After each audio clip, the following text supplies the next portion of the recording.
प्रधानमंत्री मोदी और उनकी सरकार के 8 साल पूरे होने पर आज छत्तीसगढ़ भाजपा के बड़े नेताओं ने प्रेस कॉन्फ्रेंस कर उपलब्धियां गिनाई। प्रदेश अध्यक्ष विष्णुदेव साय के साथ पूर्व सीएम डॉक्टर रमन सिंह, नेता प्रतिपक्ष धर्मलाल कौशिक, सांसद सुनील सोनी, बिलासपुर सांसद अरुण साव के अलावा अन्य कई बड़े नेता भी प्रेस कॉन्फ्रेंस में मौजूद रहे। आप सबकी उपस्थिति, मीडिया के सभी साथियों को धन्यवाद। आज ये महत्वपूर्ण अवसर जिसमें माननीय प्रधानमंत्री जी के कार्यकाल के 8 साल पूरे होने के उपलक्ष्य में देशव्यापी अभियान और एक भारत श्रेष्ठ भारत के लिए प्रतिबद्ध नरेंद्र मोदी जी का यह अभियान आज छत्तीसगढ़ में आप सब प्रेस कॉन्फ्रेंस उपस्थित हैं। हमारे साथ हमारे ये विषय और इसका संक्षिप्त विवरण माननीय प्रदेश अध्यक्ष जी ने दिया। प्रधानमंत्री जी की हमेशा प्राथमिकता रही है गरीब कल्याण और हर योजना का केंद्र बिंदु गरीब रहा है। सेवा, सुशासन और गरीब कल्याण 8 साल की यात्रा और मुझे लगता है मोदी सरकार के जन कल्याण के लिए जन भागीदारी के साथ जन सेवा को समर्पित ये जन जन की सरकार है। मोदी जी का लक्ष्य क्या रहा है? किसान का सम्मान हो, गरीब का कल्याण हो, युवा को अवसर मिले, महिलाओं का उत्थान हो, तकनीक में नवाचार हो, विश्व पटल पर भारत को मजबूत पहचान हो, इतिहास के समस्याओं के स्थायी समाधान का रास्ता निकले। और ये संभव हुआ है इन सारी बातों में तो मोदी जी के कुशल नेतृत्व में, दृढ़ इच्छा शक्ति में, दूरदर्शिता की बदौलत ये संभव हुआ है। मैं राष्ट्रीय स्तर में मुद्दों के संक्षिप्त वर्णन तो आपको करूंगा ही। इसके पहले मैं बता दूं कि छत्तीसगढ़ में मोदी सरकार के आने के बाद क्या परिवर्तन आया है, क्या उपलब्धि है हमारे छत्तीसगढ़ में, या किसी राज्य को क्या एहसास होता है कि हाँ केंद्र में यदि मोदी जी की मजबूत सरकार है तो छत्तीसगढ़ को क्या लाभ मिला। वहां से मैं अपनी बात शुरू करना चाहूँगा। मोदी जी लंबे समय तक मुख्यमंत्री रहे। 15 साल की यात्रा मुख्यमंत्री की है, इसलिए वो मुख्यमंत्रियों को दर्द और तकलीफ को समझते हैं, पीड़ा को समझते हैं। मोदी जी समस्याओं के पूरे जानकार हैं। मोदी जी कोई 2.5 साल के फार्मूले में टपकने वाले मुख्यमंत्री नहीं हैं। ये वहाँ के विधायकों के द्वारा सर्वसम्मति से चुने गए मुख्यमंत्री थे और आज प्रधानमंत्री बने तो सबसे पहला काम प्रधानमंत्री के रूप में जो किसी राज्य की पीड़ा को दूर, जिसके लिए 15 साल मैं चिल्लाता रहा, 12 साल हम लड़ते रहे, मगर 2014 आते आते मोदी जी ने उन योजनाओं का समाधान ढूंढा और एक झटके में 2014 में केंद्रीय करों में राज्य का जो हिस्सा था वो राज्य का हिस्सा बढ़ा के 32% हमको मिलता था। केंद्रीय करों में राज्य का हिस्सा अलग अलग राज्यों, उसको सीधा मोदी जी ने एक किस्त में, एक मुश्त में 42% कर दिया, 32 से 42%। किसी को मांगने की जरूरत नहीं पड़ा, किसी को रिकमेंडेशन की जरूरत नहीं थी, वो खुद जानते थे। इसलिए वो 42% योगदान छत्तीसगढ़ को भी मिला, पूरे देश को मिला।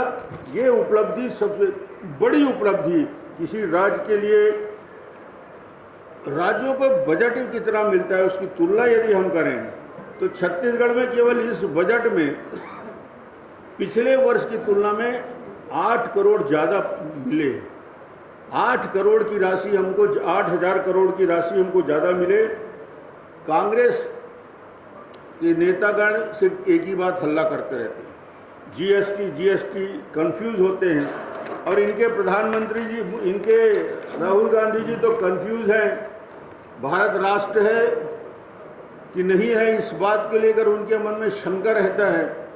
मगर जीएसटी के लिए कोई बोलता है 8,000 करोड़ का मिला, कोई बोलता है 32,000 करोड़ का मिला, कोई बोलता है 55,000 करोड़। अरे भाई, जीएसटी का स्टेट सीधा फार्मूला है। जीएसटी का फार्मूला ये है कि जीएसटी काउंसिल है जिसमें सारे राज्यों के प्रतिनिधि रहते हैं, वो तय कर देते हैं कि किसका कितना शेयर मिलना है और उसी आधार पर शेयर मिलता है। इसमें हल्ला करने की ज़रूरत ही नहीं होती।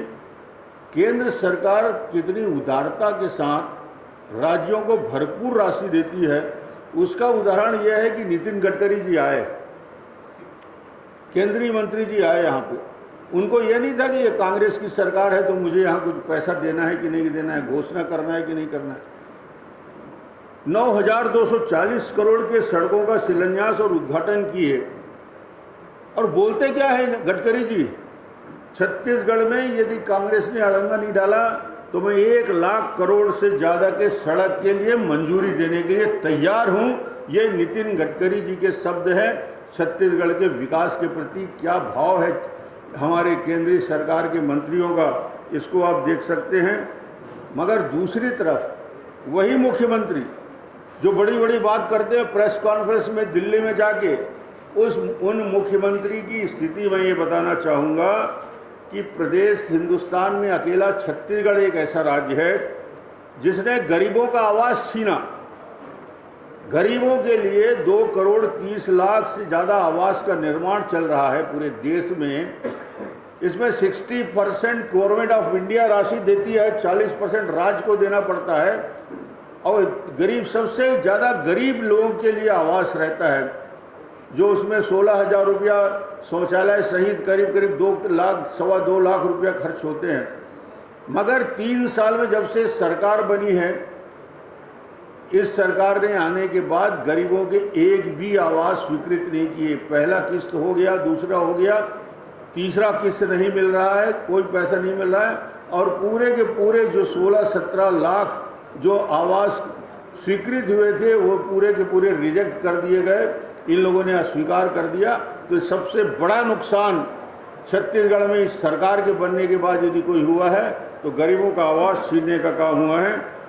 दूसरी योजना, सबके लिए जल देने की योजना, इतना बड़ा मिशन चल रहा है स्वच्छ पानी देने के लिए।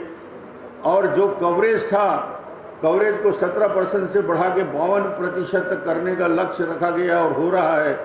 मगर छत्तीसगढ़ में ये 3300 करोड़ आने के बाद बंदरबाट शुरू हो गया। और बंदरबाट की स्थिति ये हुई कि सारी की सारी योजना जहाँ सबको शुद्ध पेयजल देना था वो पूरी खटाई में पड़ गई। तीसरी योजना जिसमें छत्तीसगढ़ का नुकसान हुआ है वो आयुष्मान भारत योजना में, इस योजना को जिसमें 5 लाख तक के गरीबों के लिए इलाज की योजना थी, इस योजना को भी छत्तीसगढ़ सरकार ने पूरी तरीके से, आज लाखों लोगों को 5 लाख रुपया तक के व्यवस्था बनती वो किया जाता। मुझे लगता है कि सरकार आयुष्मान भारत को लागू करने में भी असफल रही है। ये बड़ी बड़ी बातें करते हैं, केंद्र सरकार के मोदी जी के उन बातों का जिक्र कभी नहीं करते। आज यदि किसानों के लिए कोई हितैषी सरकार है तो मोदी जी की सरकार है। यूरिया पे प्रति बोरा 2,000 रुपया, यूरिया पे प्रति बोरा 3,000 रुपये की सब्सिडी, डीएपी पे प्रति बोरा 2,000 रुपये की सब्सिडी, ये केंद्र सरकार दे रही है सब्सिडी, ताकि किसानों के उनके लागत मूल्य में कमी हो सके। इसके लिए मोदी जी लगातार 3 लाख करोड़, आप कल्पना करते हैं 3 लाख करोड़ की subsidy government of India in 2 चीज़ों में दे रही है। बहुत सारी योजनाएं राज्य सरकार की मंजूरी जो इस बजट में हुई है। दुर्ग बिलासपुर के बीच 160 किलोमीटर की रफ्तार से ट्रेन चलने की तैयारी, 160 किलोमीटर की रफ्तार से चलेगा। इसके लिए दोनों तरफ बैरिकेडिंग की योजना, इसके लिए नई 17 रेलवे के लाइन के लिए मंजूरी दी गई। मैं इतना डिटेल नहीं बताऊंगा, मगर दूर राजनांदगांव लाइन की 3री लाइन, झारसुगुड़ा बिलासपुर 206 किलोमीटर की 4थी लाइन, इनके फंड की व्यवस्था हुई है। नए लाइन का विस्तार और सर्वे भटगांव, प्रतापपुर, वाड्रफनगर, तिल्दा, पलारी, बलौदा बाजार, कसडोल, सरसीवा, बरगढ़, साजा, भाटापारा, बीजापुर, किरंदुल, अंबिकापुर, गढ़वा, नारायणपुर, दंतेवाड़ा, बीजापुर, ऐसे बहुत सारी रेलवे के लिए लगातार और नई 17 परियोजना में स्वीकृति दी गई है। ये 17 परियोजना के स्वीकृति होने के बाद हमारे यहाँ की कनेक्टिविटी पूरी तरीके से और बेहतर होगा। ये केंद्र सरकार की योजना का लाभ मिलेगा। For more news updates, do subscribe, like, share and comment. Clipper 28.